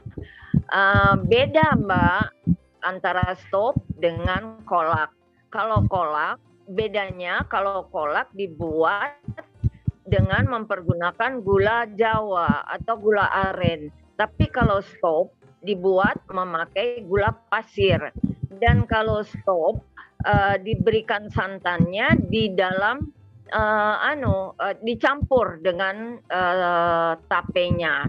Tapi kalau kolak santannya itu terpisah. Jadi kolaknya itu bahannya misalnya dari pisang atau dari ubi atau dari singkong, itu dimasak pakai pandan dan jahe saja. Kemudian nanti disiram dengan santan, di mana santannya diberi garam juga dan daun pandan supaya harum. Itu perbedaannya. Namun kolak tidak biasa dibuat dari tape. Tape hanya dibikin untuk stop gitu. Karena kalau dibikin kolak tape itu kami nggak pernah ketemu gitu kolak tape. Tapi stop tape iya. Kolaknya itu bisa dari singkong, pisang, tales, ubi, itu saja saya kira. Atau juga misalnya kolak labu. Oke. Labu parang itu. Itu jadi Mbak. Stup ini biasanya Ibu, stup tape ini biasanya dicampur nggak dengan yang lain? Cuman tape aja atau dicampur dengan kolang-kaling atau yang lain, Ibu? Tapi kalau kami di pusat tidak pernah dicampur dengan kolang-kaling. Oke. Kolang-kaling itu biasanya untuk manisan atau untuk es sirup. Jadi jarang itu bedanya sekali. ya? Atau memang nggak pernah lah. Nggak pernah ya? Ya. Jadi tape ya cuma tape dengan rempah dan santan itu tadi ya Ibu ya? Ya, iya.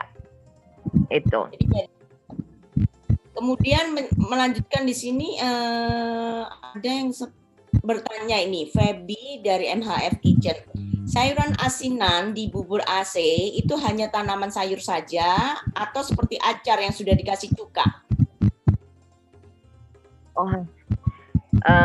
Begini Mbak, bukan acar, dia asinan. Jadi dibikin seperti asinan Betawi bening gitu.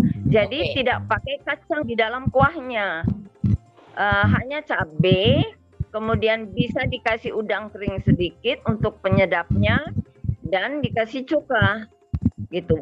Pada saat ditaruh, kuah asinannya itu tidak dimasukkan, tapi hanya sayurannya saja begitu. Dan biasanya bikinnya tidak terlalu lama, tapi ya dadakan lah bikinnya. Cuman sawi asinnya ini memang dibikin sudah lama, sudah jadi sawi asin begitu. Tapi tetap sawi asin ini dimasukkan dalam kuah asinan itu, karena dengan ada udang keringnya dan cukanya juga jadi lebih enak gitu. Itu bukan acar. Kalau acar cuma disiram sama cuka dan garam saja dan juga gula sedikit biasanya. Tapi kalau ini asinan bener, jadi pakai udang kering, pakai cabai merah, pakai gula dan garam. Itu Mbak. Nanti kalau dimakan, aduh enak banget Mbak. Start lagi buka Ibu.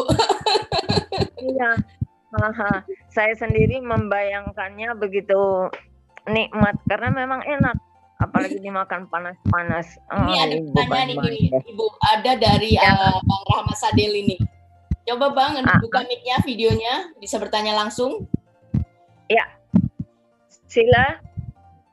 silakan Bang.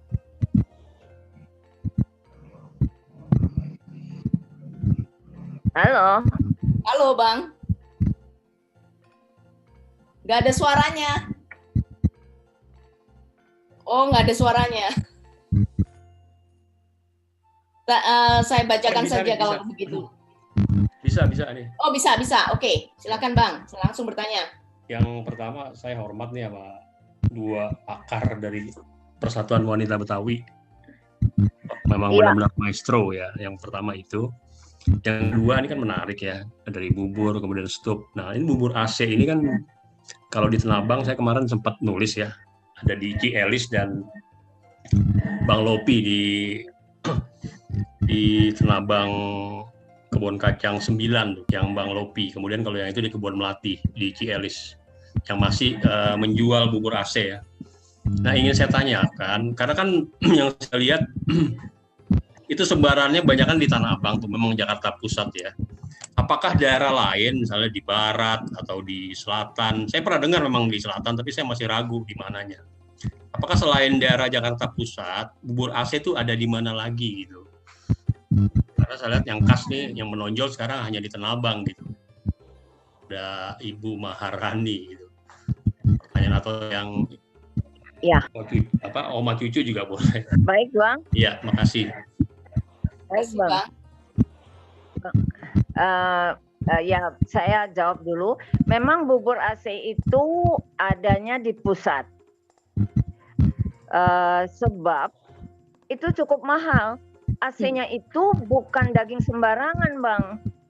Kalau misalnya AC-nya itu dibikin dari tetelan biasa, bisa dari gemuk yang bisa membeku gitu. Tapi ini dibikin dari daging sengkel yang sengkel urat kembang.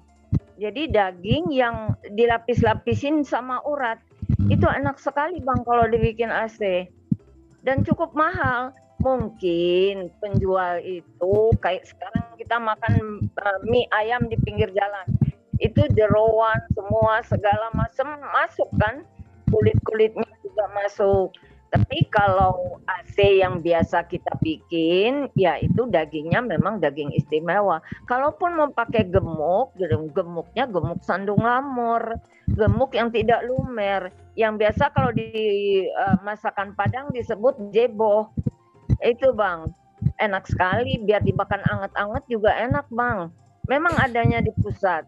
Saya juga nggak pernah ketemu, tapi andai kata ada di daerah Jakarta Selatan, di Barat atau di Timur itu atau di Jakarta Utara itu kemungkinan dari orang dari pusat yang pindah ke sana, kemudian dia jualan dengan kreativitasnya dia sendiri begitu.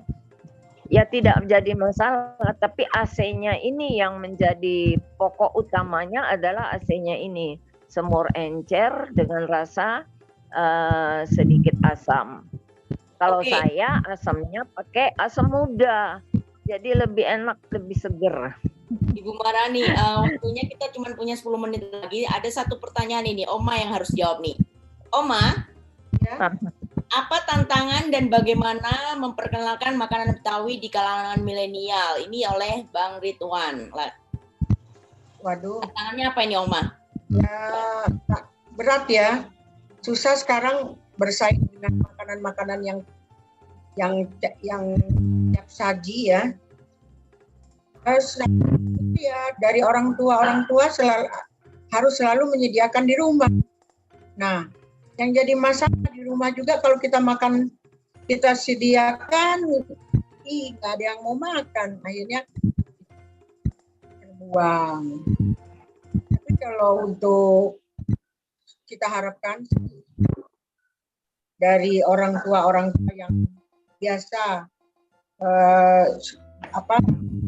yang biasa masak, tentunya harus siap menyediakan masakan tradisional sehingga anak-anaknya itu terbiasa. Itu semuanya kan dari rumah. Pendidikan itu kan dari rumah. Ya kan, Ibu, jangan dibiarkan jajan ke mall. Batasin duitnya, Ma, jajan ke mallnya. Dengan masakan tradisional. Ya tadi yang seperti dikatakan oleh Ibu Ani, Ibu Maharani, itu sebutan saya ralat, sebutan AC itu kalau kita biasa kuah AC. Bikin kuah AC ya buat si Anu. Jadi waktu kecil itu kita kenyang dengan kuah AC. Makan nasi bungkusin itu kuah AC hari harus ada untuk anak-anak kita. Dan kebetulan aku juga selalu aku sediakan itu kuah AC. Bahkan spesial dengan sum-sum, daging-daging tadi sandung lamur dengan sum-sum itu kan kuah AC ini kan awet bisa 2-3 hari. Jadi sebagian nanti kulkas, yang sebagian di luar. Jadi kita nggak selalu masak untuk, makanya sekarang kan anak-anak banyak makanan bayi, makanan anak-anak yang siap saji. Itulah yang membuat salah kita untuk tidak mendidik anak-anak untuk makan makanan tradisional. Satu itu. Yang kedua, kalau ada anak muda yang kreatif untuk memodifikasi bagaimana masakan tradisional itu dimodif sedemikian rupa, diolah sedemikian rupa orang generasi milenial suka, baru lihat aja udah suka. Menurut saya ya, termasuk pengembangan daripada sayur sambal godok. Kalau kita mungkin mereka kurang suka, tapi adanya olahan dengan yang simpel tapi banyak yang suka dan murah itu yang sekarang banyak dijual di jalan yang dikatakan tempat sayur di Mampang, kalau nggak salah juga ada di Mampang, di Rablong, itu juga inovasi ya. Seperti itu kira-kira. Oke, Omat. Terima kasih. Punten, ini waktunya sudah 5 menit lagi kepada teman-teman. Terima kasih telah hadir dan terima kasih juga pada para narasumber kita yang telah banyak memberikan pemaparan ya buat kita membuka wawasan kita tentang kulineri Betawi. Kepada teman-teman sekalian, sebelum acara ini berakhir, mohon kameranya dinyalakan. Kita akan adakan foto bersama. Di session ini juga kita Aksara Pangan berterima kasih sekali atas kerjasamanya dengan Pusat Kajian Kuliner Gastronomi Indonesia UGM yang baru saja dibuka, di launching bulan Maret kemarin. Dan juga berterima kasih pada Lembaga Kebudayaan Betawi dan Persatuan Wanita Betawi. Dan terima kasih juga buat teman-teman yang telah hadir dan mengisi daftar hadir ya. Karena ada door prize 3 buku.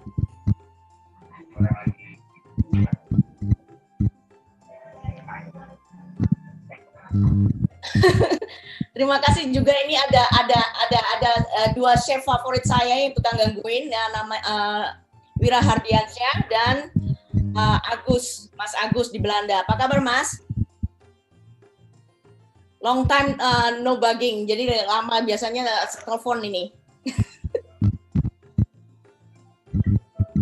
Bisa mic-nya bisa dibuka semuanya? Saya nggak bisa nih.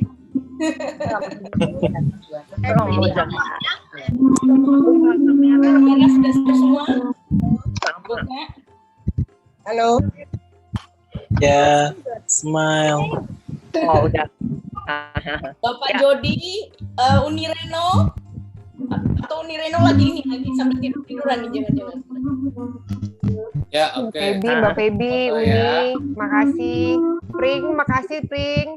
Yo, Terima kasih. Terima kasih. Ambil foto dulu ya. Semua Bapak Ibu. Satu, Iya Pak Jody, dua, makasih. Oke. Abang ya. Luar biasa menarik nih. Makin lapar. Sekali lagi, foto lagi. 1, 2, 3. Oke, tahan dulu. Senyum nih.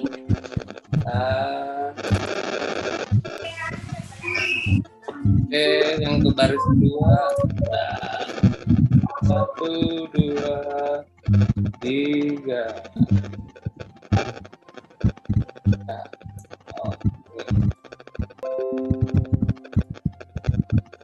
Oke, sekarang gaya bebas. Udah? Mau lompat boleh? 1, 2, 3. Oke, sip semuanya. Terima kasih. Ada rekan-rekan selamat buka puasa ya untuk Indonesia, untuk saya dan Mas Agus dan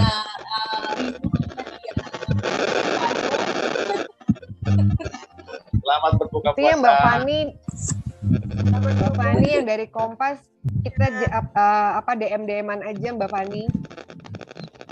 Kepada rekan-rekan media apabila ingin mendapatkan datanya atau dari narasumber, silakan direct message aksara ya, nanti kita handle di situ. Ya, terima kasih semuanya. Makasih semuanya, terima kasih juga Ibu Oke, Rey, makasih semuanya Pak Yaya. Reno, Febi. Terima kasih. selamat berbuka puasa semuanya. Bapak. Selamat berbuka. Tarik. Selamat buka puasa ya semuanya. Mantap Ki. Mas Selamat Agus, berbuka dulu. puasa. Alhamdulillah Rasati, Cici, Wito, Pak Jody, Terima kasih Pak. aman Mau Pak. lagi kapan? Ngumpul-ngumpul, Oma. Oma silakan kalau mau siap-siap berbuka puasa.